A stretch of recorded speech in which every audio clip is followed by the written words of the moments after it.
ரெட்ரோலுக்ஸ் குடும்பங்களுக்கு வணக்கம். இன்றைய கார்த்திக் விஷன் நிகழ்ச்சியில் தமிழகத்தில் நடக்கும் அரசியல் நிகழ்வுகளை பற்றி பேசலாம். வணக்கம் கார்த்திக். வணக்கம் ஜோ. ரெட்ரோலுக்ஸை தொடர்ந்து சப்ஸ்கிரைப் பண்ணுறவங்களுக்கு மிக்க நன்றி. பண்ணாதவங்க சப்ஸ்கிரைப் பண்ணிட்டு வீடியோக்களை பாருங்க, லைக் பண்ணுங்க, கமெண்ட் பண்ணுங்க, ஷேர் பண்ணுங்க. வெறுப்பா இருந்தாலும் இதெல்லாம் ஏத்துக்குங்க. சில பேர் சொன்னாங்க ஸ்கிப் பண்ணிடுவேன், நீ வந்து சப்ஸ்கிரைப் சொல்றது எனக்கு பிடிக்காத. பரவாயில்ல, ஸ்கிப் பண்ணாலும் கண்டென்ட்டை பார்த்துருக்கேன். ஆமா, ஸ்கிப் பண்ணி இது ஸ்கிப் பண்ணாலும் பண்ணுங்க, சப்ஸ்கிரைப் பண்ணிடுங்க. ஆமா, அதே மாதிரி சூப்பர் தேங்க்ஸ் மூலியமாவும் சப்போர்ட் பண்றவங்களுக்கும் மிகப்பெரிய நன்றிகள். கொடான கொடி நன்றிகள். போலாங்களா? நேற்றுக்கு நம்ம பேசி முடிச்சுட்டு வெளில போகும்போதே அடுத்த நியூஸ் வந்துருச்சு. குடும்பங்களாகிய நீங்க ஒண்ணு புரிஞ்சுக்கணும். நாங்க ஏன் சில விஷயங்களை தொடர்றது இல்லைன்னா, நாங்க பேசி முடிக்கிறதுக்கே டைம் ஆகும். அப்ப நாங்க பேசிட்டு இருக்கும் போது ஒரு பிரேக்கிங் வந்து வரும். அதனாலதான் அது அன்னைக்கு ஸ்கிப் ஆகிடுது. அது அடுத்த நாள் நியூஸ்ல வந்து பேசிடுறோம்.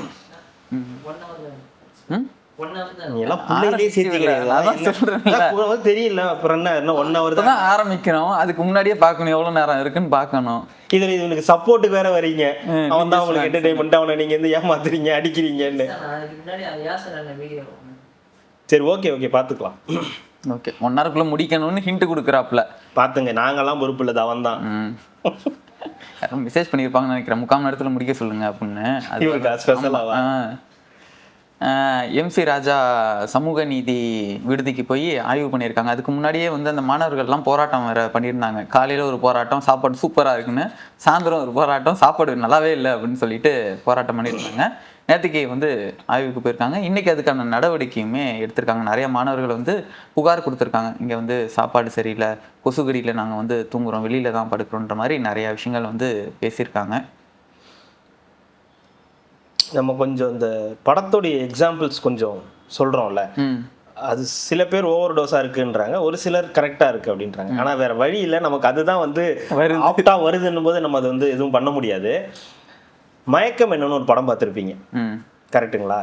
அதில் வந்து தனுஷ் வந்து ரொம்ப கஷ்டப்பட்டு பல போராட்டத்துக்கு பிறகு போய் அவர் வந்து அந்த ஒரு இதில் போய் அவார்டு வாங்குவார். கிளைமேக்ஸுக்கு அதான் கிளைமேக்ஸ் கிட்டத்தட்ட ஆல்மோஸ்ட் முடிய போகிற டைமில் ஒரு அவார்டு வாங்கிட்டு, அவரு அது கேமராமேன் இருப்பார்ல, அவரு முன்னாடியே அவரு வந்து அவார்டு வாங்குவார். அந்த அவார்டு ஷோ பார்த்துக்கிட்டு இருக்கும் போதே தனுஷோட தங்கச்சி ஹஸ்பண்ட் இருப்பார்ல, அதான் அதுவும் தனுஷோட ஃப்ரெண்டு தானே, அவ வந்து என்ன பண்ணுவா, அந்த பொண்ணு ஹீரோயின் கிட்ட எடுத்துட்டு வந்து, இது போன வாரம் என் ஹஸ்பண்ட் வாங்கினதுன்னு சொல்லி ஒரு கப்பு சர்டிபிகேட்லாம் வந்து காட்டும். நேற்று அவர் வந்து ஆய்வுக்கு போயிருக்காரு, அந்த விடுதிக்கு, சமூக நீதி விடுதிக்கு ஆய்வுக்கு போயிருக்காரு. அங்கே இருக்கக்கூடிய மாணவர்கள் எல்லாரும் வந்து பேசியிருக்காங்க. என்ன ஏதுன்ற விஷயத்தை எல்லாருமே வந்து சொல்லியிருக்காங்க. நின்று பொறுமையாக நின்று கேட்டு அங்கே இருக்கக்கூடிய எல்லாம் பேசி அந்த அமைச்சர் முன்னாடியிலேயே அமைச்சர்கிட்ட சொல்கிறாங்க, இவர் பக்கத்துலேயே கை கட்டி நின்று அதை வந்து ரிசீவ் பண்ணிட்டு இருக்காரு. என்ன சொல்கிறாங்க அப்படின்றத ரிசீவ் பண்ணுறாரு. அப்புறம் அது சம்மந்தப்பட்ட அதிகாரிகளை வந்து உள்ளே வந்து இது பண்ணுறாங்க அப்படின்ற விஷயம்லாம் வந்து நடக்குது. இது விஷயம்.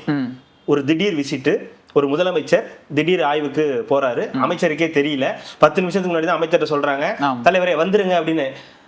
எங்கெங்க வர சொல்றீங்க? அங்க சமூக நீதி விடுதிக்கு வந்துருங்க. இல்லைங்க, வேற வேலை இல்லை, சிஎம் போயிட்டு இருக்காரு, இதோ வந்துட்டேன் அப்படின்னு அவர் வந்து அங்க நிக்கிறாரு. நிற்கும் போது அவர் வந்து நிக்கிறாரு, எல்லாம் நிக்கிறாங்க, பேசிட்டாங்க, வந்தாரு, பேசுறாரு, முடிஞ்சிருச்சு. அவர் சொன்னதுக்கு அப்புறம் வந்து இதுக்கப்புறம் சரியா வரும் அப்படின்னு சொல்லி நடவடிக்கைகள்லாம் வந்து எடுத்திருக்காங்க. அவங்க சொல்ற குற்றச்சாட்டு என்னன்னா, நாங்கள் போராட்டம் பண்ணும்போது ஒரு வாரத்துக்கு நல்லா இருக்கு, காலையில சாப்பாடு நல்லா இருக்கு, ஈவினிங் சாப்பாடு நல்லா இருக்கு, கேட்டை மூடிடுறாங்க, நிறைய பேர் டியூஷன் போறாங்க, டிஎன்பிசிக்கு படிக்கிறாங்க, என்னென்னவோ ட்ரை பண்ணிக்கிட்டு இருக்காங்க. அவங்களாம் வரத்துக்கு லேட் ஆகும்னா கேட்டை மூடிட்டு வெளியே படுக்க சொல்லிடுறாங்க. கொசுக்கடி நிறைய வந்து பயங்கரமா இருக்கு. கொசுக்கடின்றது இப்ப நம்ம ஊர்ல பெரிய அளவுக்கு பெரும் பஞ்சாயத்தா இருக்கு. டெங்கு அதிகமாயிட்டு இருக்கு. எங்க ஆபீஸ்லயே எக்கச்சக்கமா இருக்கு. இவரு என்ன சொல்றாரு, எனக்கு நாளைக்கு மலேரியா டெங்கு வந்து அதுக்கு நீங்க தான் பொறுப்பு, நான் என்னமோ உட்காந்து கடிச்சுக்கிட்டு இருக்க மாதிரி இந்த மாதிரி இருக்குன்றாங்க. இது வந்து ஓவராலாவே சென்னை மாநகராட்சி இப்ப அதுல கொஞ்சம் கவனம் செலுத்த வேண்டிய இடத்துல இருக்கு. அவங்க வந்து செய்யாம சில பணிகள் அப்படியே போட்டு வச்சிருக்கிறதுனால தான் எங்க பார்த்தாலும் கொசுவோட இந்த தாக்கம் வந்து பெரிய அளவுக்கு, இன்னும் மழையே ஸ்டார்ட் ஆகல, இந்த வெயில்லையும் நமக்கு வந்து இவ்வளவு கொசு கிடைக்குது. அப்போ சென்னை மாநகராட்சியோட வேலை இது. அது மாதிரி இருக்கக்கூடிய நேரத்துல இந்த விஷயம்லாம் எக்ஸ்பிளைன் பண்ணியிருக்காங்க. நேற்று ஒரு ஆய்வுக்கு போனதுக்கு அப்புறம் இப்போ இன்னைக்கு வந்து சரி செய்யப்பட்டிருக்கு, இனிமேல் சரியா வரும்ன்ற ஒரு உத்தரவாதத்தை வந்து கொடுத்துட்டு வந்திருக்காங்க. அங்க இருக்கக்கூடிய அதிகாரிகளை கூப்பிட்டு கணிஞ்சி சில விஷயங்களை வந்து பண்ணியிருக்காரு. இதுதான் நடந்தது. இது நடந்தோடனே இது நடந்திருக்கு. இந்த மாதிரி முதலமைச்சர் நேரடியாக போயிருக்காரு. 2 விஷயம் இருக்குங்க. எல்லா முதலமைச்சரும் ஆய்வுக்கு போவாங்க, கடந்த காலங்கள்லயும் போயிருக்காங்க. ஆனா எவ்வளவு செட்டிங்கா இருக்கும்ன்றது நமக்கு நல்லா தெரியும். அதாவது ஒரு 75% மேக்ஸிமம் செட்டிங்காக தான் இருக்கும். இவங்க வருவாங்க, இன்னார் வருவாங்க, நீங்கள் தான் இருக்கணும், நீங்கள் தான் இருக்கணும், நீங்கள் தான் பேசணும், நீங்கள் இது பார்க்கணும், அதை பார்க்கணும். நமக்கு தெரியல, வரும்போதே இந்த ரோடை பெருக்கிட்டு இருப்பாங்க, ஒயிட் எல்லாம் போட்டுருவாங்க, அந்த ப்ளீச்சிங் பவுடரை போட்டு ரெடி பண்ணி வச்சிருப்பாங்க, கூடையை போட்டு ரெடி பண்ணி வைப்பாங்க, டிராஃபிக் எல்லாம் கிளியர் பண்ணுவாங்க, இந்த மற்ற இடத்தெல்லாம் வந்து இந்த கவர் பண்ணுற மாதிரி பச்சை கலர் இதை போட்டு மறைச்சி வைப்பாங்க. இதெல்லாம் அந்த மாதிரிலாம் எதுவும் கிடையாது. நேராக போறாரு, 10 நிமிஷம் அங்கே போய் இருக்க போறாருன்னு சொல்றாரு, விசிட் போறாங்க, எல்லாம் வந்து நடக்குது. இது ஒரு வகை. இன்னொன்னு சொல்லிட்டு போறது, இந்த இடத்துக்கு வராங்க, நாளைக்கெல்லாம் ரெடியா இருங்க. அப்புறம் பாத்தீங்களா அது ஆதி திராவிடர் பார்த்தாரு, பேசினாரு, வச்சினார்.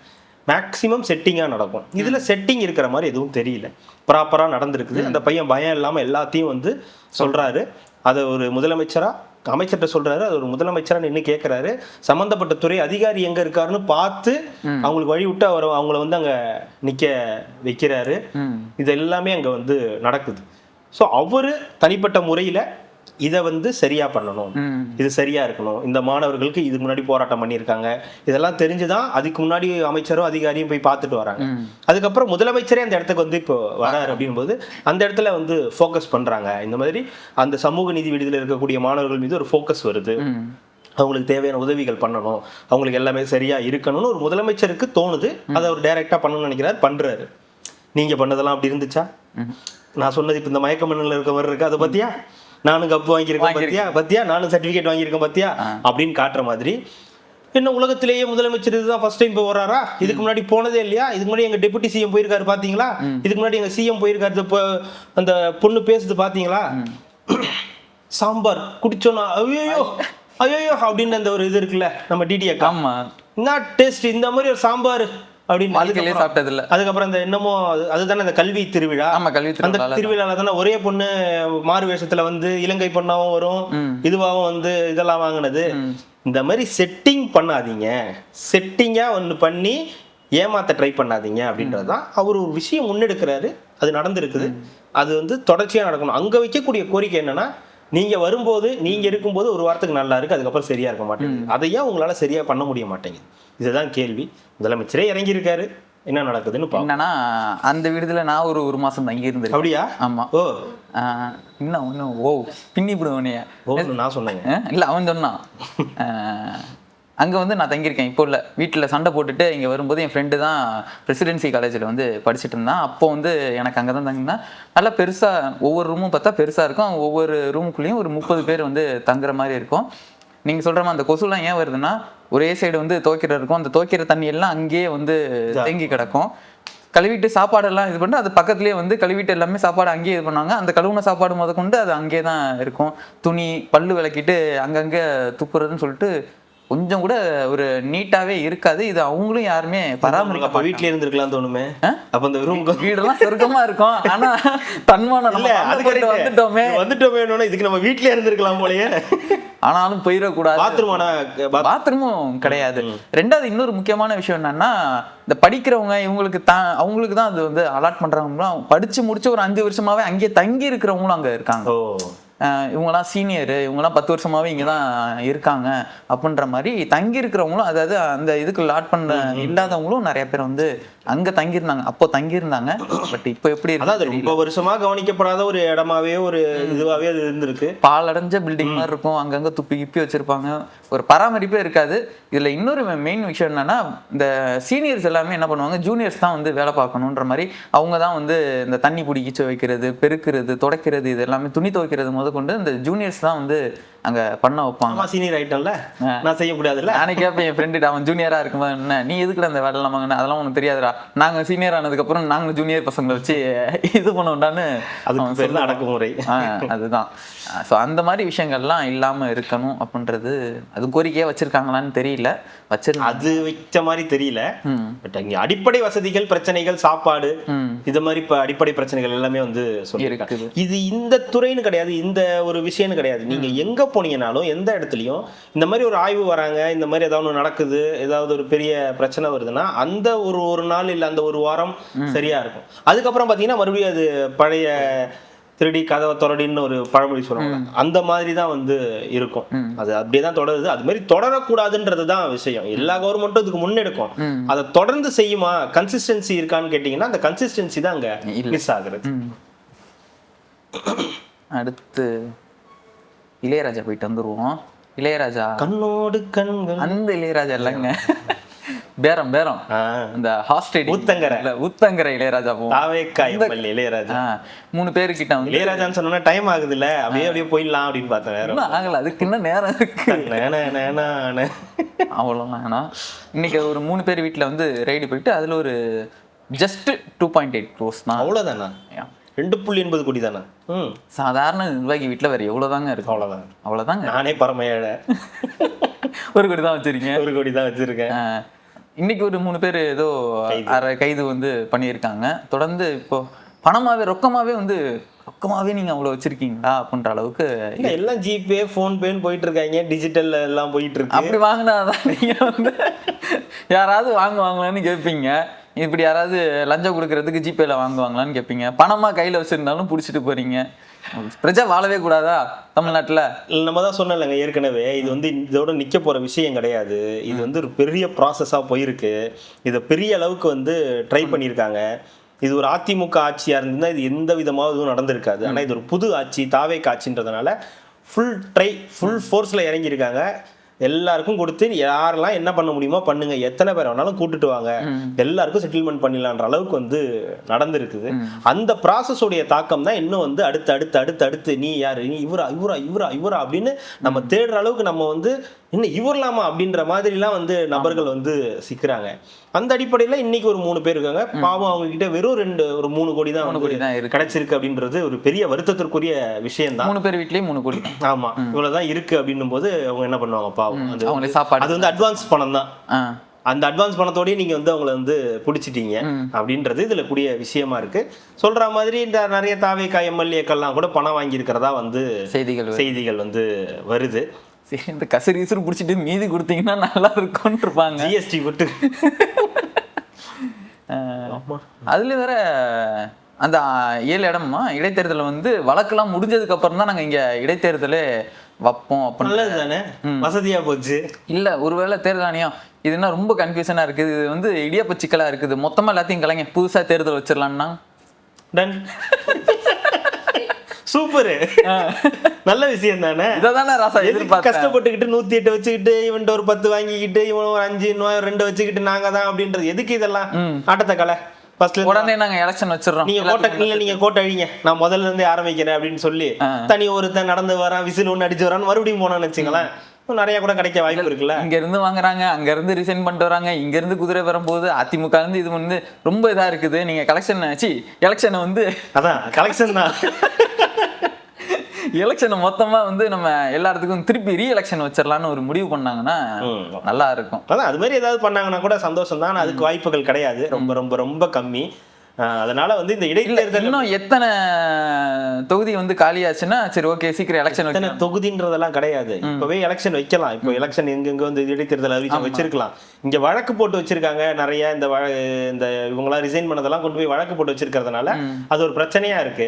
அது ஒரு வகையில தாவேகாக்கு சாதகமாகவும் இருக்குன்னு வச்சுக்கோங்களேன். சில விஷயங்கள் அப்டேட் பண்ணிக்கிட்டே இருக்காங்க, பண்ணிட்டு இருக்காங்க. பிளஸ் ரெண்டாவது இன்னும் வர வேண்டிய ஆட்கள்லாம் வந்துட்டாங்கன்னா ஒட்டுமொத்தமா ஒரு 10 12 15 சனிக்கிழமை அதுதான் ஒரு 10 12 15 தொகுதியை இல்லதான் சொல்லி கொஞ்ச நாள் ஒத்தி வச்சிருக்காங்க. இது கொஞ்சம் பெரிய பிரச்சனையா போயிட்டு இருக்குல்ல, குதிரை பேரம் பண்றாங்க போல இருக்கு. சின்ன அதுதான் அந்த நிர்வாகிகள் அடிமட்டத்துல இருக்கிறவங்க தொண்டர்கள் அவங்க எல்லாம் போயிருக்காங்க. பெரிய தலைக்கட்டுகள்னு யாரும் வந்து போகல, அது வந்து ஸ்டாப் பண்ணி வச்சிருக்காங்க. இந்த விஜயபாஸ்கர்களோட ஸ்டாப் பண்ணி வந்து வச்சிருக்காங்க. ஏன்னா அது பெரிய ஒரு டிராபேக்கா மாறிச்சு. எல்லாரையும் நீங்க வேலைக்கு வாங்குறீங்க, அப்பட்டமா தெரியுது அப்படின்னு எல்லா பக்கத்துல இருந்தும் குரல் வந்தோன்னா, பொதுமக்கள்கிட்ட இருந்தே இந்த குரல் வந்தோன்னே சரி கொஞ்ச நேரம் ஸ்டாப் பண்ணுங்கப்பா, இந்த இதை வந்து ஸ்டாப் பண்ணி வைங்கப்பான்னு வச்சிருக்காங்க. இந்த பேர வழக்குன்றது சாதாரணது கிடையாது. இப்ப ஈடிக்கும் வேற போயிடுச்சு. ஈடிக்கு போனதுனால சேப்பாவும் வந்து ஒரு பெரிய பஞ்சாயத்துல தான் இருக்காரு. எந்த நேரத்திலையும் கைது செய்யப்படலாம். இதுல பெரிய அளவுக்கு அமௌண்ட் வந்து மணி லாண்டரிங் நடந்திருக்குன்றதுனால அவங்க ஆட்டோமேட்டிக்கா அந்த வழக்கை வந்து எடுத்துட்டாங்க. அதனால இது வந்து பெரிய சிக்கலா தான் வந்து போய் முடிய போகுது. இன்னும் பெரிய பெரிய ஆட்கள்லாம் இதுல வந்து சிக்குவாங்க. எல்லாமே அதுக்கேத்த மாதிரி தான் நடந்திருக்கு.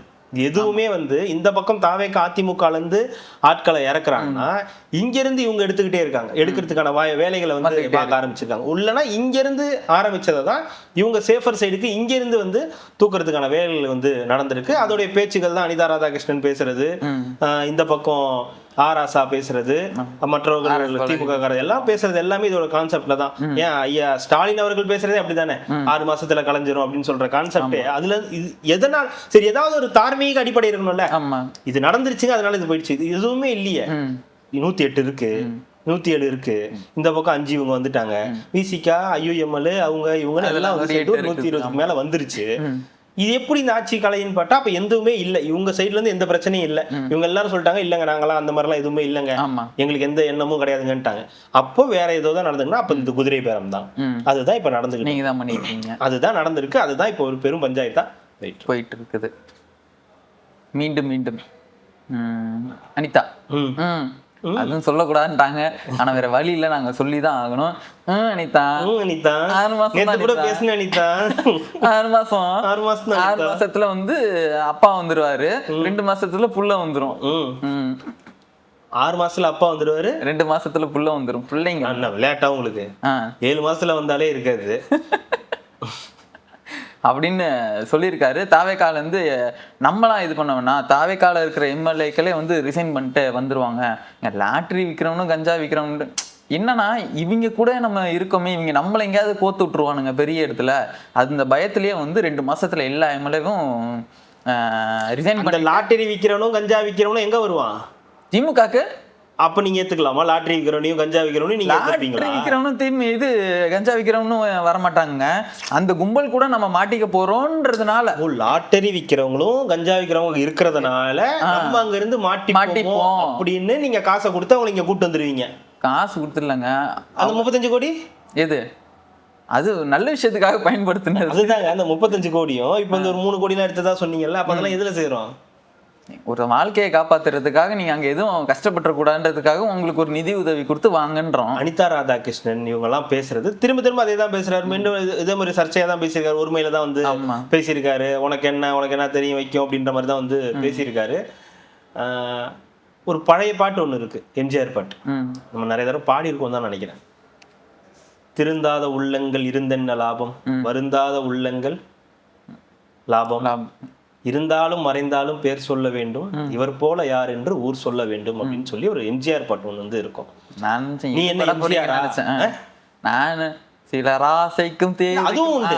அது வந்து இவர் அதிமுக இருந்து திமுகவுக்கு போனப்ப சிலர் ஆசைக்கும் தேவைக்கும் வாழ்வுக்கும் வசதிக்கும் ஸ்டாலின் கால் பிடிப்பா. ஸ்டாலின் கால்? ஆமா ஸ்டாலின் கால் தான் இல்லையே, தாவேக்காம அதெல்லாம் இல்லையா?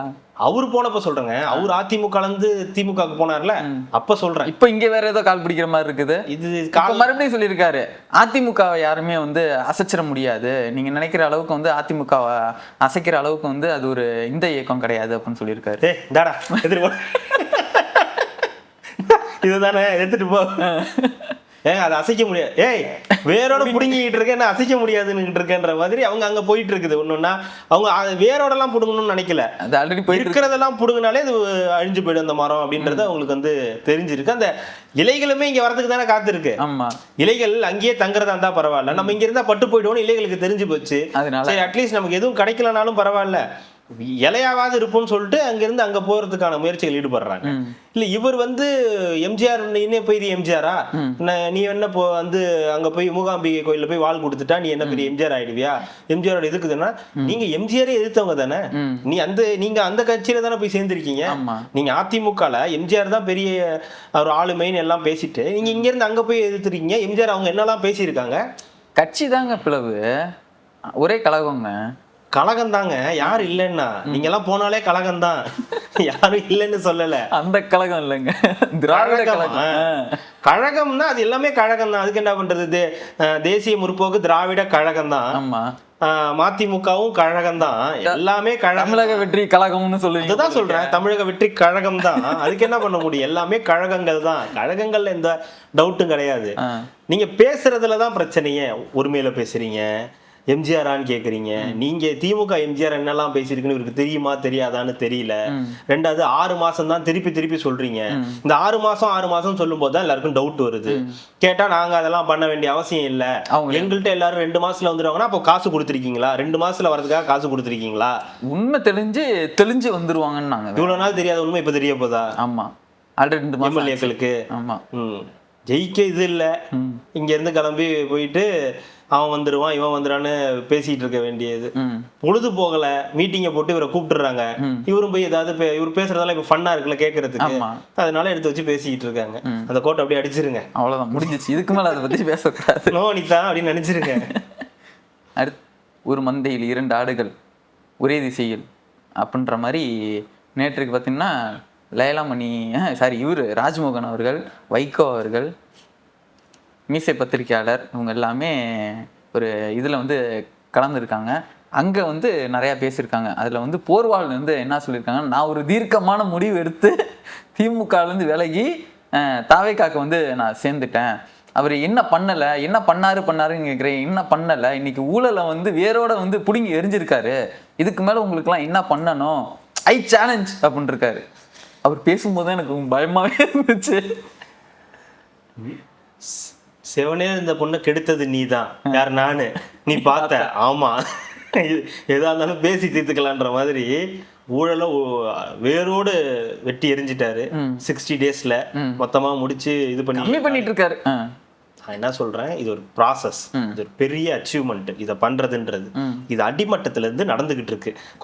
கொஞ்சமா அதுக்கான இது நடந்துகிட்டு இருக்கு. இப்போ ஒரு 100ன்னு வச்சுக்கோங்களேன். இப்போ அதில் நடந்திருக்கக்கூடியது ஒரு 0.1%. கொஞ்சம் எக்ஸாக்ட் சொல்லணும்னா ஒரு 0.5 இல்லை 1%, ரொம்ப கூட வேணாம், 1% நடந்திருக்குன்னு வச்சுங்களேன்.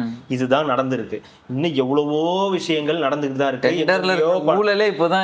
இதுவா அப்படின்னு கண்டுபிடிக்க எல்லாமே நடந்துகிட்டு இருக்கு. அப்போ ஒரு முயற்சி எடுக்கிறார் ஒரு முதலமைச்சரா, என்னுடைய கவர்மெண்ட் கிளீன் கவர்மெண்டா இருக்கணும், அதிகாரிகள் இப்படி இருக்கணும், அமைச்சர்கள் இப்படிதான் இருக்கணும்னு சொல்லி அவர் ஒரு ட்ரை பண்றாரு.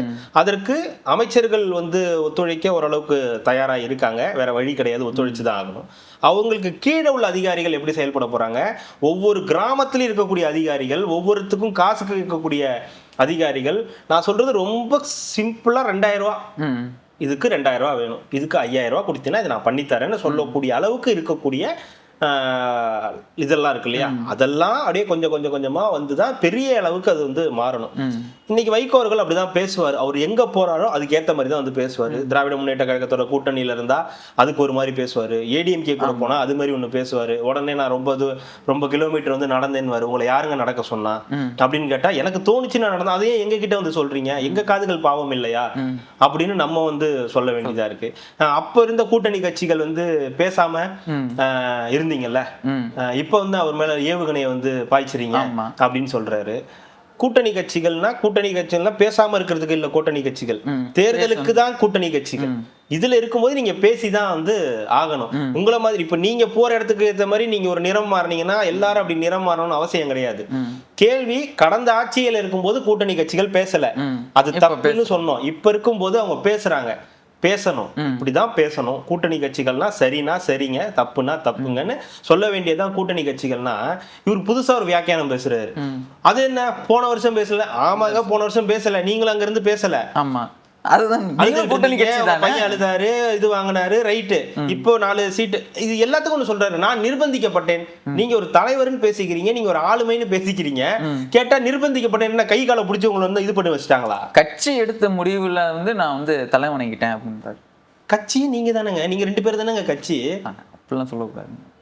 நிர்வாகிகள், மூத்த நிர்வாகிகள் ஆலோசனை கூட்டம்லாம் நடத்தி. ஆமாங்க, ஆலோசனை கூட்டம்னா என்னங்க, இவங்க சொல்றதை அவங்க கேட்பாங்க, அதுதாங்க ஆலோசனை. ஆலோசனைனா என்ன தெரியுமா, ஒரு 50 பேர் 100 பேர் உட்கார்ந்துருப்பாங்க. தலைவரே இந்த மாவட்டத்தில் இந்த பிரச்சனை இருக்குதுன்னா பொதுவான பிரச்சனைகள் எடுத்து பேசும்போது, தலைவரே இது மாதிரி நடக்குது, நம்ம இது மாதிரி பண்ணா சரிப்பட்டு வராதுன்னு ஒரு டிஸ்கஷன் நடக்கும். இல்லப்பா இதெல்லாம் நடக்குன்னா தலைவர்கள் சொல்லுவாங்க, அதை தொண்டர்கள் ஏத்துக்கிட்டு போவாங்க. இவங்க வருவாங்க, உட்காருவாங்க, டீ காஃபி எல்லாம் சாப்பிட்டு தலைவர்கள் பேசி ஆலோசனையை முடிச்சுட்டு சொல்லிடுவாங்க. இதுதான் இங்க நடக்கக்கூடிய விஷயம். இதுதான் ஐயா வைகோ அவர்கள் வந்து பண்ணிட்டு இருந்தாரு. இப்ப வந்து அதை பண்ணக்கூடாது இதை பண்ணக்கூடாதுன்னு வந்து சொல்றாரு. இவர் எதுவும் ட்ரை பண்றாரு. இந்த ஆமாங்க, இவங்க எல்லாம் பேசிட்டாங்க, முதலமைச்சர் கிட்ட போய் நெருக்கமாகறதுக்கு ஏதோ முயற்சிகள் பண்ற மாதிரி பேசி. ஆமா, இவங்க ட்ரை பண்ணிட்டாங்க. இவங்கெல்லாம் என்ன சொன்னாங்க, ஆமாம் அதிமுக கூட கூட்டணி வைக்கிறதுக்காக என்னோட பேசினாங்கன்னு சண்முகம் அவர்களும் வீரபாண்டிய அவர்களும் சொல்றாரு, திருமாவர்களும் சொல்றாரு. இவங்கெல்லாம் ஸ்கோர் பண்ணிட்டு இருக்காங்க, நம்ம ஏதாவது ஒன்று ஸ்கோர் பண்ணணும் அப்படின்றதுக்காக. நீங்க ஸ்கோர் பண்றதுக்கு தான் ஒண்ணுமே இல்லையே, கேடயமா முடிஞ்சதுக்கு அப்புறம் எப்படிங்க ஸ்கோர் பண்ண முடியும்? தனியா விளையாடுவேன்ல, நீங்க மட்டும் தான் விளையாட முடியும், வேற யாரும் விளையாடுவா? பால் போறதுக்கு கேடயமா இருக்கேன் அப்படின்னு சொல்லிட்டீங்க. இந்த மாதிரிலாம் வருதுல்ல, 6 மாசத்துக்கு என்ன லைட்டா அப்படியே வந்து மிரட்டி பாக்குறீங்களா? 6 மாசத்துல கவுந்தர்னு அது நான் இருக்கிற வரைக்கும் நடக்காதுன்னு நீங்க இங்க இருக்கும்போதே எங்களுக்கு இந்த பயமே வருது 6 மாசத்துல கவுந்துருமா ஏன்னா இவங்களுக்கு எந்த ரோலும் கிடையாதுங்க. இப்போ விசிகா கிட்ட 2 பேர் இருக்காங்க, ஒரு ஐயுஎம்எல்ட்ட 2 பேர் இருக்காங்க, காங்கிரஸ்ல ஒரு 5 பேர் இருக்காங்கன்னா இவங்க எல்லாம் கொஞ்சம் பேசினாங்கன்னா ஓ இதோ பண்ண போறாங்க போலாம். நீங்க பேசுறதுல எந்த லாஜிக்கும் இல்லை, எந்த பிரயோஜனமும் இல்லை. நீங்க பேசுறதுனால உங்ககிட்ட இந்த 2 எம்எல்ஏ உதயசூரியன் அவங்க 2 பேரும் வரமாட்டேன்னு சொல்லிட்டாங்க. அப்புறம் என்ன எந்த தைரியத்துல பேசுங்க? இதுதான் இவர் பிரச்சனையே. இப்ப நம்ம கிட்ட யாருமே இல்லையே, நம்ம இருந்தா என்னத்துக்கு ஒரு இதுல கூட்டணி ஆட்சியில இருந்திருக்கலாமே, நம்ம கட்சியை வளர்க்கறதுக்கு ஏதாவது டெவலப் பண்ணியிருந்திருக்கலாமேன்னு ஆசை. ஆனா என்ன பண்ணல, பறி கொடுத்துட்டோம். இருந்த 2 எம்எல்ஏவையும் அவங்க கிட்ட வந்து பறி கொடுத்தாச்சு. பறி கொடுத்துட்டு நீங்க வந்து என்ன பண்றதுன்னா கூட்டணி கட்சி இவங்க ஃப்ரெண்ட்ஸ்குள்ளாரே சண்டை போட்டுக்கிட்டு இருக்காரு. நான் உன்னை ஏதாவது பேசுறேன், நீ ஏதாவது கொஞ்சம் அமைதியாரு, நீ எதுவும் கண்டுக்காத, கேட்டா நீ ஏதாவது நீ இதுன்னு சொல்லிக்கோ, திருமாவளவன் அந்த மாதிரி ஏதாவது சொல்லிக்கோ அப்படின்னு வந்து சொல்லிட்டு இவங்களுக்குள்ளாரே விளையாண்டுக்கிட்டு இருக்காங்க. இவரும் திருமாவும் சேர்ந்து ஏதாவது கேம் விளையாண்டுட்டு இருக்காங்கன்னு நினைக்கிறேன். நான் வந்து 2 மாசம் கழிச்சு ஒரு மீட்டிங் போடலான்னு இருக்கேன் அடுத்த மாசத்துல. அது வரைக்கும் நான் கொஞ்சம் பேச்சுக்கள் அப்படியே பேச்சு வந்துட்டே இருக்கட்டும். சரி தம்பி நீ இருப்ப, நான் என்ன பண்றது, நீங்க ஏதாவது பேசிக்கிட்டே இருங்க, யார் கேட்க போறா, உங்களை வந்து இதுதான் கேட்க போறாங்களான்னு அப்படின்னு சொல்லி அவர் ஒரு பக்கம் வந்து பேசிக்கிட்டு இருக்காங்க. அந்த மேடையில நீங்க சொன்ன மாதிரி மாண்புமிகு அமைச்சர் ராஜ்மோகன் இருந்தாரு. அதுலயே இந்த இடத்துல நக்கீரன் கோபால் அவர்கள் வந்து இருந்தாரு. என்னென்னமோ பேசின அவருடைய வாயிலிருந்து மாண்புமிகு அமைச்சர் தம்பி ராஜ்மோகன் சொல்ல வேண்டிய ஒரு கட்டாயம் வரும்போது, அதுவும் அந்த கண்ணாடி போட்டுக்கிட்டு சொல்லும் போது அந்த கண் கலங்கினது அது உள்ளாரையும் தண்டி தெரிஞ்சுது. அந்த கண் கலங்கின விஷயம் அந்த கண்ணாடி உள்ளே தாண்டி பார்த்தாலும் வந்து தெரியுது. நான் கூட மாஸ்டர் ஜேடி கெட்டப்ல வந்துட்டாருன்னு நினைச்சேன். வராது, ஜென்மத்தும் கிடைக்காது சொல்லலாம். அந்த மீசியை வச்சுட்டு மாஸ்டர் ஜேடி கெட்டப். அவரு வைகோ அவர்கள் ஏதோ ட்ரை பண்றாரு, அது மட்டும் புரியுது. ஆனா அது எதுவும் ஒர்க் அவுட் ஆகாதுன்றது நல்லா தெரியுது. இதை சிஎம் விரும்ப மாட்டாரு. இந்த மாதிரிலாம் அவங்களுடைய நெருக்கமாகறதுக்காக பேசுறது இதெல்லாம் வந்து உங்க பேச்சை ரசிப்பாரு. ஆஹா நல்லா பேசுறாரு, சூப்பரா பேசுறாருல அப்படின்றாரு, போங்க வெளியேறுங்க அப்படின்றது. டக்குன்னு என்ஜிகேல சொல்ற மாதிரிதான், எப்படி பார்த்து பேர் சொல்லாம அண்ணன் கூப்பிடு சரிங்க ஓடுவாப்புல, அந்த மாதிரிதான் நடந்திருக்கும். நீ என்னை வாடா போடா பேசுது TN26 என்ன நாக்கு பிச்சு மாறுது அப்படின்னு சொல்லியிருக்காங்க. இருங்க, மெயினான ஒரு விஷயம் ராஜ்மோகன் இவரு லோயலா மணி அவர்கள், அதை பற்றி தான் இன்னைக்கு வந்து சமூக வலைத்தளங்களில் வந்து போய்கிட்டே இருக்குது. அவர் நேற்றுக்கு வந்து ஆய்வுக்கு போயிருக்காரு. அந்த பள்ளி பாடநூல்கள் இது வந்து ஆய்வுக்கு போயிருக்காரு. அங்கேருந்து போய் இந்த இதெல்லாமே எடுத்து போட்டிருக்காரு, ஃபோட்டோ வீடியோஸ்லாம் எடுத்து. லியோனி அவர்கள் இருக்கும்போது இப்படி தான் இருந்துச்சா, இன்றைக்கி லோயலா மணி வந்ததுக்கப்புறம் இந்த ரீல்ஸ் போட்டுட்ருக்காங்க, இவங்கக்கிட்டலாம் நம்ம போய் வந்து கேட்கணுமா பேசணுமான்னு நல்ல வீடியோ இது. அந்த இதெல்லாமே எடுத்து போட்டிருந்தாங்க. ஒரு சில கமெண்ட்ஸ் மட்டும் சும்மா அப்படியே படிக்கிறேன். இனி புத்தகத்தில் விஜய் நடிக்கும் பாடல்கள் இடம் இருக்கும். ஹிந்தி திணிப்பு வேணாண்டி, இங்கிலீஷ் பேசுவதும் தமிழ் திணிப்பு வேணாண்டி, இங்கிலீஷ் பேசுவேண்டி, தமிழில் தானே கரகாட்டம் ஆடி காட்டவா, அந்த பாட்டுங்க அதுதான் ஹிந்தி திணிப்பு வேணாண்டி, அதுதான் இப்போ போட்டிருக்காங்க. ஆடி காட்டவா, இந்த நிலைமைக்கு தமிழ்நாடு வந்து விட்டது. ஓகேங்களா, அங்கே என்ன தெரிகிறது, நீங்கள் ரீல்ஸ் எடுக்கிறது அப்பட்டமாக தெரியுது, போய் வேறு வேலை எதுனா இருந்தால் பாருங்கள். நாய் எங்கே போகுது, காலக்கொடுமை, இந்த கருமத்தை எல்லாம் பார்க்கணுன்னு என்னோட தலையெழுத்து. நான் தமிழ்நாடே இல்லைடா, நான் வேறு நாட்டுக்கு எங்கேயாவது போயிடறேன்டா. கஷ்டப்பட்டு டிகிரி வாங்கி என்ன பிரயோஜனம். ஓகேங்களா, ஒரு தற்குறிக்கிட்ட போய் கை நிற்க வேண்டிய நிலைமையாக இருக்குது. தகுதி உள்ள அதிகாரிகளை தகுதி இல்லாத தாய் ஆய்வு வந்து செய்ய போகுது. அப்புறம் அந்த இதில் அவனிவனில் இந்த பயலுக்கு வந்து அடிக்க தெரியாது, இதுங்கெல்லாம் வந்து இதுவா அப்படின்னு சொல்லிட்டு எதுக்கு இவ்வளோ ஒரு வன்மை என்ன அவர் சொல்லிவிட்டாரு. அந்த புத்தகம் அந்த நிலையத்துக்கு போய் அங்கே போய் எல்லாத்துக்கும் எப்படி இருக்குன்றது எடுத்து போட்டிருக்காரு. இதுக்கு எதுக்கு இவ்வளோ வன்மம்? இல்லை இவங்களாம் படிக்கிறவங்க தானே, படித்தவங்க தானே? தெரியல, அப்படி தெரியல, படித்தவங்கள மாதிரி தெரியல. படிச்சவங்களா தான் இந்த மாதிரி கமெண்ட்லாம் வந்து போட்டிருக்க மாட்டாங்க. அறிவார்ந்த தமிழ் சமூகம் மாதிரியும் தெரியல. ஆமா, அறிவார்ந்த தமிழ் சமூகம் இப்படி இல்ல, அது இதை விட கொஞ்சம் மோசமாக தான் இருக்கும். அது அவங்க என்ன ஒரு, ஏன்னா அறிவார்ந்த தமிழ் சமூகம் வந்து இவ்வளவு வார்த்தைகள் வந்து நீங்க படிச்சிருக்கவே முடியாது. இல்லையே, தமிழ்லயே போட்டிருக்காங்க. அதுதான் சொல்றேன், அறிவார்ந்த தமிழ் சமூகமா தான் நீங்க அந்த கமெண்டே படிச்சிருக்க முடியாது. அந்த குரூப் கிட்ட நீங்க அதை எதிர்பார்க்கவே இருக்குது. அதுதான் நான் ஸ்கிப் பண்ணிட்டேன். நான் ஃபர்ஸ்ட் வந்து லயோலா மணி மேல வந்து என்னன்னா, ஜென்ரலா இப்ப நம்ம ஊர்ல வந்து ஒரு அரசியல்வாதினா இப்படிதான் இருக்கணும் அப்படின்ற ஒரு இது இருக்குல்ல. ஒரு 25-30 வயசுல ஒருத்தன அரசியல்வாதியை இந்த ஊர்ல ஏத்துக்கவே மாட்டாங்க. ஆமா, படிச்சவனா உன் வேலையை பாரு. இப்போ இந்த பொண்ணுங்களுக்கெல்லாம் சொல்லுவாங்களே, வந்தியா, சமைச்சியா, துணி துவைச்சியா, பாத்திரங்கள் போனியா, வந்தியான்னு இருக்கணும்னா, அந்த மாதிரி வந்து பசங்கன்னா படிக்கணும், வேலைக்கு போகணும், படிக்கணும், வேலைக்கு போகணும், கல்யாணம் பண்ணணும், அடுத்து குடும்பத்தை பார்க்கணும், இப்படி தான் இருக்கணும். இந்த அரசியல்லாம் போறதுல இருந்தால் அதெல்லாம் ஒரு ஸ்டேஜ். அதுக்கப்புறம் 40-50 வயசுக்கு அப்போ தான் அரசியல் இருக்கணும். அதனால இந்த முதல் கேட்டகரியிலேயே வந்து லயோலா மணி அவுட்டு.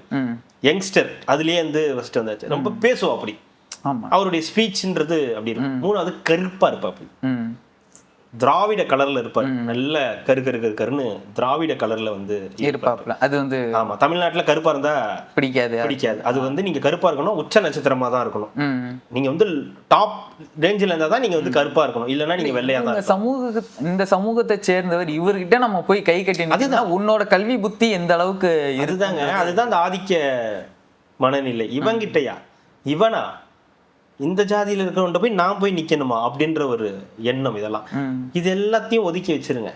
லயோலா மணி செய்ய வேண்டிய வேலையை அவர் செய்யறாரு. ஆமா, நீங்க வந்து நாங்க தான் திராவிட மாடல், நாங்க தான் வந்து இந்த உலகத்தையே கட்டி ஆள்றோம், எங்களை தாண்டி எதுவுமே கிடையாது, இந்த மாடலை தான் வந்து அமெரிக்காலேயே எடுத்துட்டு போறாங்க, ஆப்பிரிக்காலேயே இதை தான் வந்து கேட்கறாங்க அப்படின்னு சொல்லிட்டு இருந்த நீங்க அந்த இடத்தையே எப்படி வச்சிருக்கீங்கன்றத அவர் வந்து காட்டுறாரு. இந்த பாருங்க, இத்தனை வருஷமா வச்சு 5 வருஷமா வச்சிருக்காங்க, இதெல்லாம் எப்படி இவ்வளவு கேவலமா இருக்கு பாருங்க, மழை பெஞ்சா தண்ணி ஒழுகுற மாதிரி ஒரு பில்டிங் வந்து வச்சிருக்காங்க. எனக்கு ஒண்ணு ஞாபகத்துக்கு வருது, இந்த மாடல் எல்லாம் FTVக்கு அனுப்பி விட்டாங்க.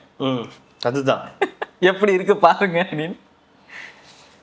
அந்த மாதிரி இருக்கக்கூடிய விஷயங்கள். இந்த இடம் நம்ம எதுக்காக இந்த இடம் பில்டிங்கு, இது எவ்வளவு பேர் படிக்கிறாங்க அப்படின்னு. 2வது, இந்த இடத்துலலாம் வந்து விஜயோடைய பாட்டு வந்துடும் அப்படின்னா, இதெல்லாம் பைத்தியக்காரத்தனத்தோட உச்சம். அது எப்படி ஒரு பாடநூல்ல விஜய் பத்தின பாட்டு எழுதிடுவாங்களா? விஜய் நடிச்ச படத்தோட பெயர் என்னன்னு கேட்டுருவாங்களா? விஜய் நடித்த 50வது படத்தின் பெயர் என்ன அப்படின்னு போட்டு ஆப்ஷன் கொடுப்பாங்களா? இல்ல விஜய் இந்த படத்துல இந்த பாட்டு பாடினாரு, அந்த பாட்டு எடுத்து வந்து வச்சிருவாங்களா? ஒரு அந்த கட்சியுடைய ஒரு பேச்சாளரா இருக்கிறதுனாலே அவர் வந்து இந்த இதுக்கு வந்து தகுதி இல்லாதவர்னு எப்படி நீங்க வந்து முடிவு பண்ண முடியும்? சரி, லியோனி அவர்களுக்கு என்ன தகுதி இருந்துருச்சு இதெல்லாம் செய்யறதுக்கு? லியோனி அவர்களுக்கு என்ன தகுதி இருந்துச்சு கேட்டா, நீங்க ஒரு தமிழ் ஆர்வலர், தமிழ் புலவர், அவர் பட்டிமன்ற பேச்சாளர், அது இதுன்னு 1000 கதை சொல்றீங்க. சரி, வளர்மதி அவங்களுக்கு என்ன இது இருந்துருச்சு? இதுக்கு முன்னாடி இருந்த அதிமுக இருந்த வளர்மதி அவர்களுக்கு என்ன இது இருந்திருக்கு, தகுதி இருக்கு? ஆனா லயோலா மணி மாஸ்டர் டிகிரி பண்ணவர், படிச்சவர், தமிழ் மேல பற்று கொண்டவர், தமிழ் ஆர்வம் உடையவர், ஈழத்தமிழர்களுக்காக காலேஜ்ல இருக்கும் போதே வந்து போராட்டம்லாம் நடத்தினவர். அவரை விட தகுதியை பார்த்தா அந்த தகுதியில உங்களுக்கு 2 பேருக்குமே இல்லையே, இதுக்கு முன்னாடி இருந்தவங்களுக்கு இல்லையே. இவ்வளவு தகுதி வச்சிருந்திருக்காரு. லியோனி அவர்களுக்கு பட்டிமன்றத்துல மிமிக்ரி பண்ற ஒரே காரணத்தினால கொண்டு போய் கொடுத்துட முடியுமா? முடியாது இல்ல. ஆனா அந்த தகுதி இதெல்லாம் தான் இவங்களை வளர வைக்கும். இந்த மாதிரி கமெண்ட்ஸ், இந்த மாதிரி சொல்லக்கூடிய விஷயங்கள், நீ கருப்பா இருக்க, உன் ஜாதி இது, நீ வந்து ஒரு நடிகனுடைய இதுவா இருக்க, அவன் இதை கொண்டு போய் அது பண்ணிடுவேன், இப்படி பண்ணிடுவேன்னு சொல்றது இருக்குல்ல, இதுதான் அவங்கள வளர்க்க போகுது. இவ்வளவு நாள் அமைச்சர்களும் வந்து சொல்லிட்டு இருக்காங்க, எம்எல்ஏக்களை வந்து பல தடவை சொல்லிட்டேன், இதெல்லாம் வன்மம், வேற வழி இல்லாம இதெல்லாம் இந்த இடத்துல வந்து கொட்டுறாங்க. ஒரு விஷயத்த பண்றதுக்கு ஒரு அரசு துணியுது, அதுக்கு இவர் சரியான ஆள்னு சொல்லி ஒரு பொறுப்பை ஒப்படைக்கிறாங்க, ஒரு யங்ஸ்டர்ஸ் ஒரு பொறுப்பை ஒப்படைக்கிறாங்க. கேட்டா இவங்க என்ன சொல்லுவாங்க, இளைஞர்கள் தான் வரணும் அப்படின்வாங்க. ஆனா ஒரு இளைஞர்கிட்ட கொண்டு போய் கொடுத்தா அவன்கிட்ட 1000 நோட்டை சொல்ல வேண்டியது அப்படி இருக்கு இல்லையா? இதெல்லாம் வன்மத்தோடைய அந்த வெளிப்பாடு தான் நீங்க படிச்ச அந்த கமெண்ட்ஸ். அதெல்லாம் இதெல்லாம் வந்து தாண்டி தான் அவர் வந்து வந்திருப்பாரு. இந்த இடத்துலயே அவர் வந்து சிறப்பா செயல்படுவாருன்ற நம்பிக்கையும் வந்து இருக்கு. ஒரு யங்ஸ்டர்ஸ்ட தான் இப்பதான் வருது, ஒரு ஆனந்தஜித்து, ஒரு லயோலா மணி அப்படின்னு இப்பதான் வர ஆரம்பிக்கிறாங்க. அமைச்சரவையில ஆட்கள்லாம் வந்து வர ஒரு ராஜ்மோகன் இப்படிலாம் நபர்கள் வந்து வர ஆரம்பிக்கிறாங்க. இதை ஆரம்பிக்கும் போதே இதெல்லாம் முடிச்சு விட்டணும். இவங்களுக்கு என்னன்னா, ஒரு துரைமுருகன், ஒரு ஜெயக்குமார், ஒரு சேகர் பாபு அப்படின்னே பார்த்து தான் இப்போச்சு இவங்களுக்கு எல்லாம் மரியாதை இல்லாம தான் நடத்தணும். அப்பதான் இவங்களுக்கு எல்லாம் பிடிக்கும் போல. என்ன வருவாங்க செய்வாங்க போ அப்படின்னு இருக்கிற ஆட்களை தான் இவங்க விரும்புவாங்க போல. அதனாலதான் இந்த மாதிரி நபர்களை பார்க்கும்போது, நல்லா பேசுற நபர்களை பார்க்கும்போது, இல்ல செய்யணும்னு துடிக்கிற நபர்களை பார்க்கும்போது ஒரு எரிச்சல் வருது. அதை ஒன்றும் பண்ண முடியாது, நீங்க தவிர்க்கவே முடியாது. அடுத்தது களஞ்சியம் அவர்கள், இயக்குனர் களஞ்சியம் அவர்கள் வந்து களஞ்சியம் அவர்கள் வந்து நாதாகால இருந்து வெளியில வந்துட்டாராம். காலமே காலமே எங்க மனுஷன் இருப்பானாங்க அந்த கட்சியில. என்னை எங்கு கொண்டு போகிறாய், எங்கேயும் வரல, அங்க இருந்து இங்க வந்துட்டேன், இப்பதான் நிம்மதியா இருக்கேன், அதுக்கு இந்த பாட்டுலாம் பாடக்கூடாது. போற வழியில தெரு முனையில சூன்னு சொல்லிட்டு 4 இட்லி, 1 வடை, கொஞ்சோண்டு கெட்டி சட்னி உன் காசை கொடுத்துட்டு போயிடுப்பா அப்படின்ற மாதிரி வந்து நடந்திருக்கும். மைண்ட்ல வச்சிருக்கேன், நீ ஒரு மண்ணு வச்சிருக்க வேண்டாம் என்னை மைண்ட்ல. அதனால வந்து அப்படி சொல்லிட்டு வந்து களஞ்சியம் அவர்கள் வந்து போயிட்டாரு. ரொம்ப ஒரு டீசெண்டான ஒரு நபர்னு சொல்லலாம். ஒரு கட்சியில ஒரு பேசக்கூடியவர்கள்ல ரொம்ப வந்து மோசமா பேச மாட்டார். இப்ப நம்ம நிறைய பேரை பாக்குறோம்ல, ரொம்ப மோசமா பேசிக்கிட்டு ஒரு முதலமைச்சர்ன்ற மரியாதையே இல்லாம, ஒரு கட்சி தலைவர்ன்ற மரியாதை இல்லாம பேசக்கூடிய நபர்கள் வந்து அந்த கட்சியில ஒரு வித்தியாசமானவர்னு சொல்லலாம். நாம் தமிழர் கட்சியிலிருந்து விலகுவதாக அறிவித்தார் இயக்குனர் மு. களஞ்சியம். கருத்து வேறுபாடுகளுடன் தொடர்ந்து பயணிப்பது ஆரோக்கியமானதாக இருக்காது. இயக்கத்தில் ஏற்பட்டுள்ள மாற்று அரசியல் தலைவர்கள் மீதான விமர்சனம் வருத்தம் தருகிறது. நாம் தமிழர் கட்சி உறுப்பினர்களே சக கட்சியினர் ஆதரவாளர்கள் மீது வெறுப்பு அரசியலை கையாள்வது வருத்தம். இழிவான விமர்சனங்கள் நாம் முன்னெடுக்கும் தமிழ் தேசிய பண்பாட்டிற்கு உகந்ததல்ல. நாம் தமிழர் கட்சி தலைமை ஒருங்கிணைப்பாளர் சீமானுக்கு இயக்குனர் மு. களஞ்சியம் கடிதம். இதுல நீங்க நல்லா தெரிஞ்சுக்க வேண்டியது, இழிவான விமர்சனங்கள் நாம் முன்னெடுக்கும் தமிழ் தேசிய பண்பாட்டிற்கு உகந்ததல்ல. இதெல்லாம் நம்ம சொன்னாதானே பஞ்சாயத்து. அந்த கட்சியிலே இருக்கக்கூடிய ஒருத்தர் சொல்லிட்டு போறாருல்ல. அண்ணன் கேட்பாரு, அவர் கேட்டா கேட்கிறாரு, கேட்கலாம் போறாரு. ஒரு கடிதத்தை எழுதிட்டு வந்துட்டாரு. அவரு நான் விலகிக்கிறேன் கடிதம் எழுதிட்டாரு. டீசெண்டா சொல்லிட்டு வந்துட்டாரு, நீங்க எடுக்கிற அந்த முன்னேற்பாடு சரி கிடையாது, ரொம்ப தப்பான ஒரு முன்னேற்பாடு. ஒரு விமர்சனம்னா நியாயமான வைக்கணும், நீங்க நியாயம் இல்லாம அவதூறு நிறைய வந்து வைக்கிறீங்க, தவறான விமர்சனங்களை வந்து வைக்கிறீங்கன்றத அவர் ரொம்ப டீசெண்டான வார்த்தைகள்ல வந்து சொல்லிட்டு போயிருக்காரு. இதுக்கு மேல இவங்களை டீசெண்டா யாரும் வந்து சொல்ல மாட்டாங்க. அண்ணன் பதில் என்னவா இருக்குன்னு சொல்லுங்க. ஒரு அண்ணனோட ஆடியோ எல்லாம் கேட்டிருக்கீங்களா? நாளை இருக்க முடியலன்னா போ, என்ன மீறி உனக்கு என்ன தெரியுமா? அதனாலதான் நான் யாரையும் ஜெயிக்க விடல. ஜெயிக்கிற வாய்ப்புகள் இருந்தா கூட நான் ரொம்ப சிம்பிளா சொல்றேன். இன்னைக்கு 2.5 வருஷம் ஆரம்பிச்ச ஒரு கட்சியால என்ன ஊரு பேரே தெரியாத ஒருத்தங்களை ஜெயிக்க வைக்க முடியற மக்களால 15 வருஷமா கட்சி நடத்தக்கூடிய உங்களை ஒரு 10 தொகுதியில, நான் ஒட்டுமொத்தமா இத்தனை வருஷம் 15 வருஷம் ஆட்சியில ஒரு 10 பேரை மக்கள் தேர்ந்தெடுக்க மாட்டாங்களா? ஜெயிக்க வைக்கணும்னு இவருக்காக விட்டுருங்க, ஒரு தமிழ் தேசியத்திற்காக இவங்களை தேர்ந்தெடுத்து ஜெயிக்க வைக்கணும்னு நினைச்சிருப்பாங்களா? நினைச்சிருக்க மாட்டாங்க. கண்டிப்பா நினைச்சிருப்பாங்க. ஏன் ஜெயிக்கல? நான் தான் மாத்திருவேன் ஜெயிக்கிற மாதிரி இருந்தா. அங்கதான் இருக்குது ட்விஸ்ட் அப்படின்ற மாதிரி. இதைதான் ஜெயிக்கிற மாதிரி இருக்கு அப்படின்னா போனை போட்டு அப்படின்னுவாங்க, அப்படின்ட்டு போயிட்டே இருப்பாங்க. அவ்வளவுதான். என்ன நடக்குதுன்னா நமக்கு தெரியாது. சொல்லக்கூடிய விஷயங்கள் அதுதான். அவங்க கட்சியில் இருக்கக்கூடிய நிறைய பேரே சொல்லியிருக்காங்க, இந்த மாதிரி இருக்கும். திடீர்னு ஃபோன் பண்ணி இல்ல நீங்க இனிமே வேட்பாளர் கிடையாது அப்படின்ட்டுருவாங்க, முடிஞ்சு போயிடும். தான் அப்போ நீங்க ஜெயிக்காததுக்கு காரணமே இவ்வளவு விஷயங்கள் இருக்கும்போது அவர் டீசெண்டா வந்து வெளியேறிட்டார். அவர் என்ன கடிச்சு வைக்க போறாங்கன்னு இப்ப வந்து தெரியும். கொஞ்ச நேரத்துல கடிச்சிருவாங்க. வந்திருக்கும் நேரத்துக்கு வர ஆரம்பிச்சிருக்கும். அவர் வந்து வெளியே போய் பெருசா எதுவும் பேசாத வரைக்கும் ஏதாவது ஒரு பேசி இந்த மாதிரி நடக்குது அந்த மாதிரி ஆரம்பிச்சிருவாங்க.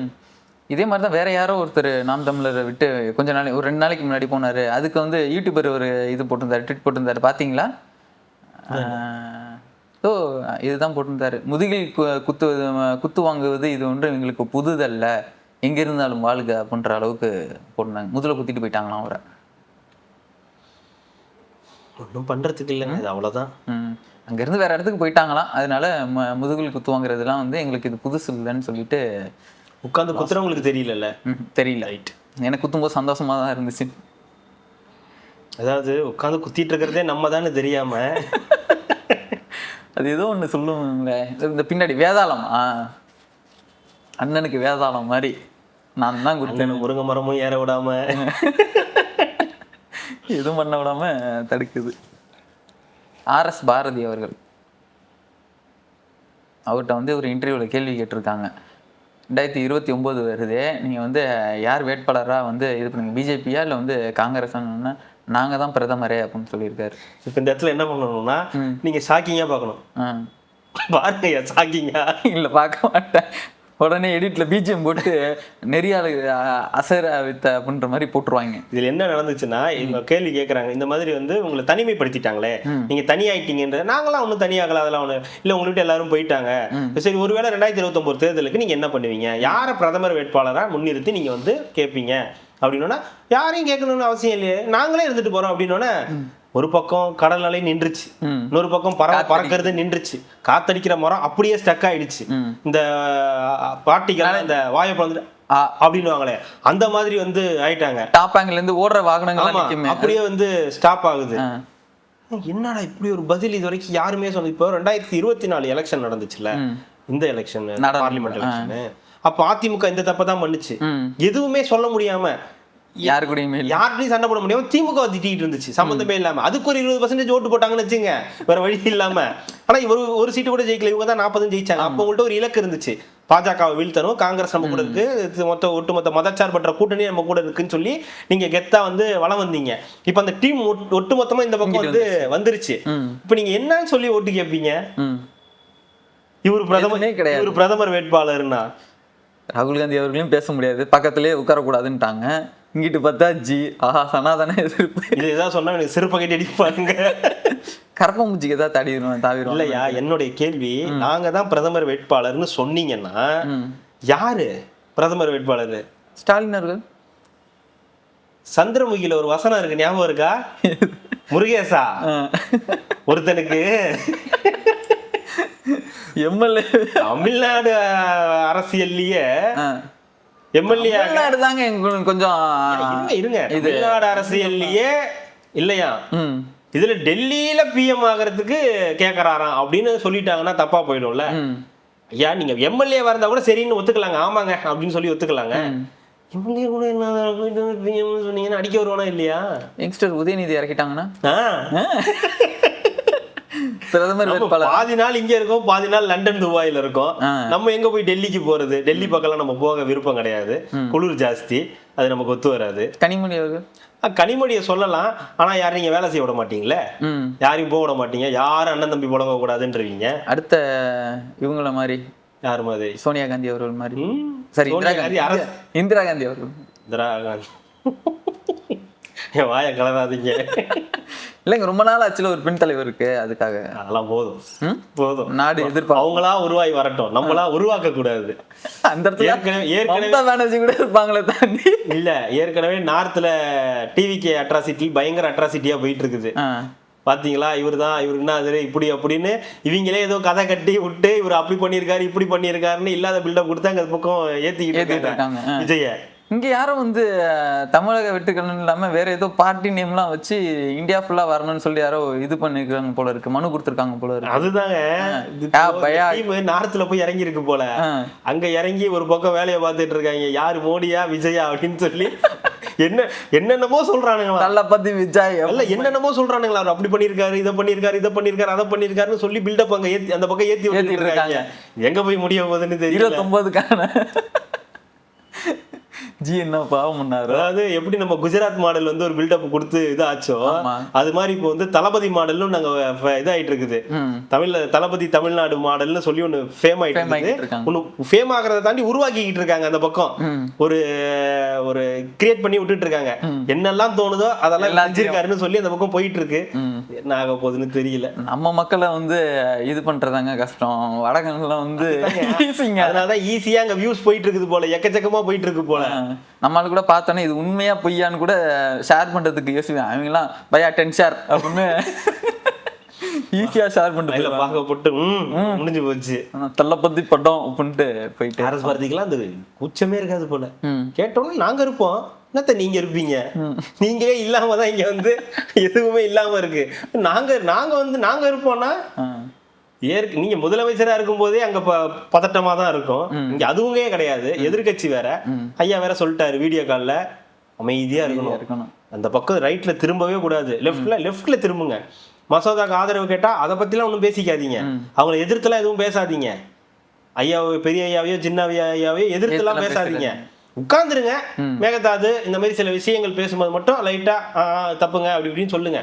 மற்றபடி ஏதாவது கேட்டாங்கன்னா இது கேட்பாங்க, இந்த மசோதா கொண்டு வர போறாங்க, அதான் இது டீலிமிட்டேஷன். ஆமா, அது கொண்டு வர போறாங்க, அத பத்தி எல்லாம் எதுவும் பேசிக்காதீங்க. இதை இருக்கையில மாத்திட்டாங்களாமே. அங்க நீங்க போயிட்டு டீ சாப்பிடுறது, சமோசா சாப்பிடுறது, என்ன வேலை இருந்தா அந்த வேலையை பாருங்க, ஒன்னும் பிரச்சனை இருக்காது, நான் பாத்துக்கிறேன் அப்படின்ட்டாங்க. அந்த ராம்தாஸ் அத்வாலே சொல்லிட்டாரு, நாங்க கேட்க போறோம் இந்த மாதிரி வந்து டீலிமிட்டேஷனுக்கு அவங்க கிட்ட வந்து கேட்கலான் இருக்கோம் திமுக கிட்ட. இப்பதான் அவங்க தான் யாரு கூட அண்ணன் தண்ணி புழங்குறது இல்லைல்ல, நாங்க இப்பதான் காங்கிரஸ் கூட இல்லையே, அவங்க எங்க ஃப்ரெண்டு தான்.